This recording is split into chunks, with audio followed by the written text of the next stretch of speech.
السلام عليكم ورحمة الله وبركاته. إن شاء الله ده أول فيديو من كورس البرمجة وعلوم الحاسب للصف الثاني الثانوي. يعني بدل ما تقضي الأجازة في حاجات ملهاش لازمة، المفروض إن أنت بقى عندك علم. لو أنت مسار هندسة وعلوم حاسب، إن أنت عندك 100 درجة للبرمجة، لمادة البرمجة. فأظن المفروض إن هي تبقى من أولوياتك إن أنت تبدأ تتأسس فيها بشكل كويس، او تراجع على الحاجات اللي انت خدتها في اولى ثانوي. البرمجة مش زي اي مادة تاني، البرمجة لازم تتاخد عملي، تفهمها بعمق كبير جدا عن اي مادة تاني، عن الكيمياء وعن الفيزياء وعن الاحياء وعن المواد دي كل سنة ممكن تذاكرها لوحديها وتقفل المادة بتاعتها، لكن البرمجة مستحيل.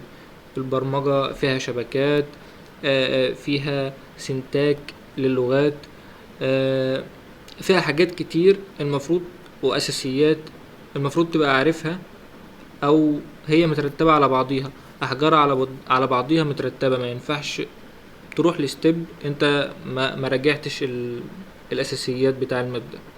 فإن شاء الله في الكورس ده أنا محمد ياسر، وفي الكورس ده هنبدأ رحلة في عالم الحاسب والشبكات والبرمجة وكل حاجة.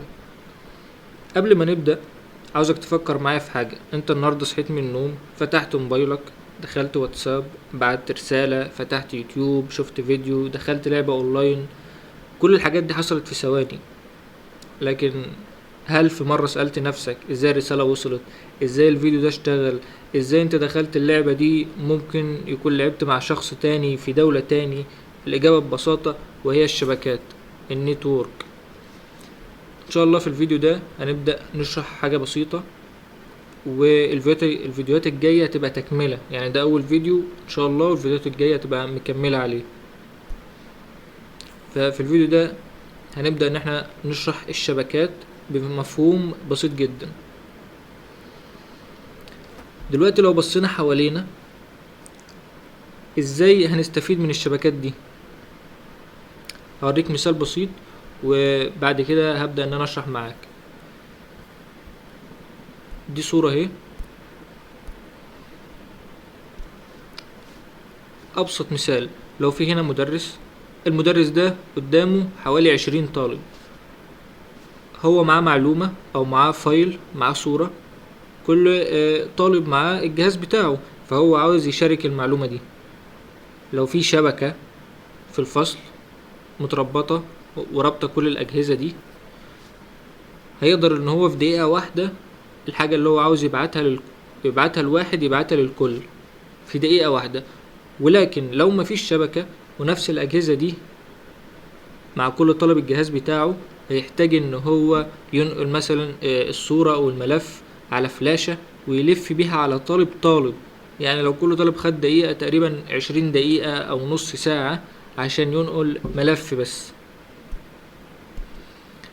فهنا الفكرة ان الشبكات تقدر تريحك جدا، وفي مشاركة الموارد وتبادل البيانات والتواصل الفعال في الأماكن اللي انت عاوز فيها تتواصل فعلا مع الأشخاص اللي جنبك.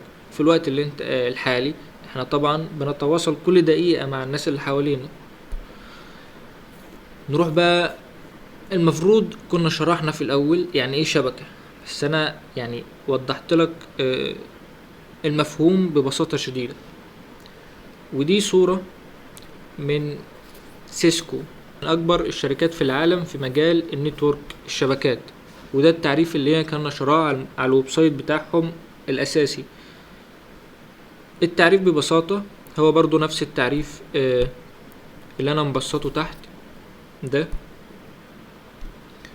الشبكة هي جهازي حاسوب أو أكثر متصلة معا لمشاركة الموارد، مثل البيانات أو الطباعة أو الاتصال بالإنترنت أو صور أو جيمينج أو أي حاجة يلزم فيها ان انت تتواصل مع اطراف اخرى.